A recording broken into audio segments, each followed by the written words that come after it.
یہ جو عاشق لوگ کہتے ہیں نا ہم دماغ ہٹانا بھی چاہیں تو نہیں ہٹتا, جھوٹ بولتے ہیں, یہ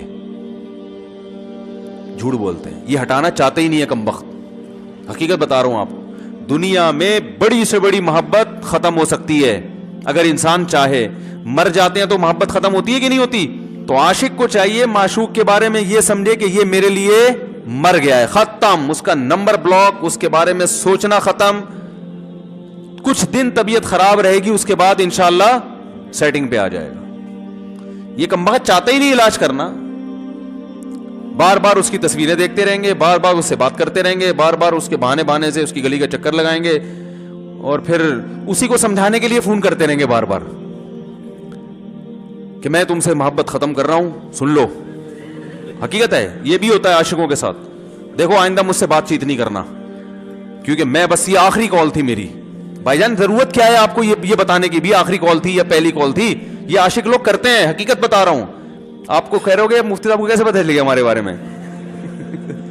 بھائی ہم نے پوری دنیا دیکھی ہوئی ہے, دنیا کے ہر آدمی سے ہم ملے ہیں الحمدللہ, اور ہم بھی اسی ماحول میں پلے بڑے ہیں جس میں آپ پل بڑھ کے جوان ہوئے ہیں. تو عاشق کیا کرے گا کمبخت, وہ بہانے سے سمجھاتا رہے گا, کبھی ڈانٹتا رہے گا, تعلق ختم, نمبر بلاک, آئندہ مجھ سے بات نہیں کرنا, میرا ایمان خراب ہو رہا ہے, جاؤ دفع ہو جاؤ. پھر 2-4 دن کے بعد چیک کرے گا کوئی کال تو نہیں آئی بھی, اس نے میری ہدایت پر عمل کیا, اس نے نمبر بلاک کیا.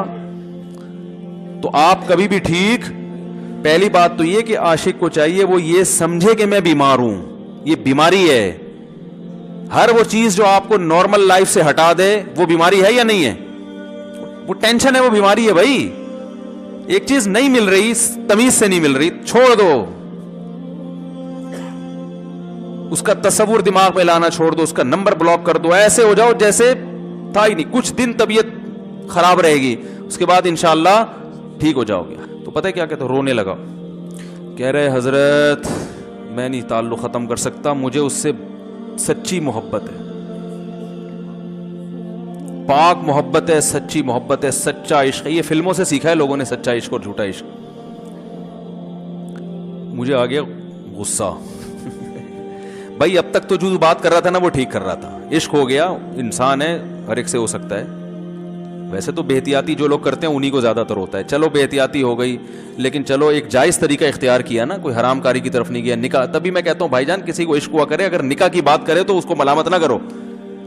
بیٹا ابا کے پاس آ رہا ہے, ابا مجھے وہ کالج میں لڑکی پسند آ گئی, مجھے عشق ہو گیا, میں شادی کرنا, ابا پڑاخ کر کے ایک چماڑ لگا دیتے, وہ تجھے میں نے یہ عشق عاشقوں کے لیے بھیجا ہے وہاں پہ, اس لیے نہیں تھا, لیکن اب ہو گیا تو اس کا ایک جائز راستہ ہے نا جو اسلام نے بتایا ہے.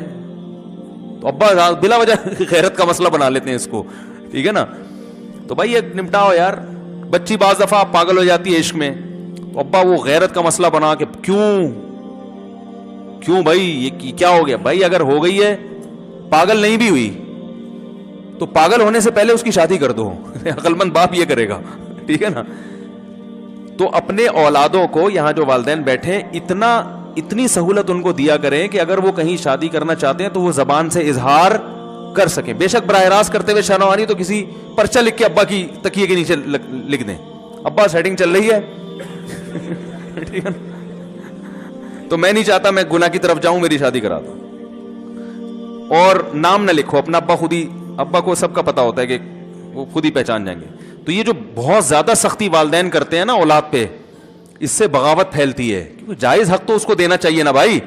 ہاں وہ اگر آپ کے خاندان میں میچ ہی نہ کر سکے, وہ یعنی وہ ایسی جگہ پسند کر لیا اس نے کہ وہ ایڈجسٹ ہی نہیں ہو سکتی, تو پھر ایک الگ بات ہے. پھر ابا غیرت دکھائیں, بولا بیٹا تو تیری بیوی ہماری بہو بھی ہوگی, یہ ہماری بہو بنانے کے قابل, یہ ہماری پرمپرا ہے, ٹھیک ہے نا. تو لیکن نارملی ماننا چاہیے.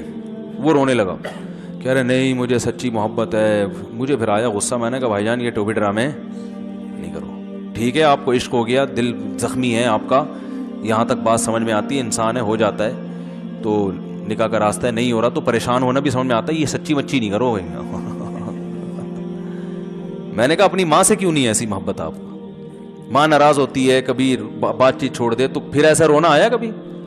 جس نے ساری زندگی پالا پوسا جوان کیا ہے بھائی, کبھی زندگی بھر ساتھ نہیں چھوڑتی ماں. آپ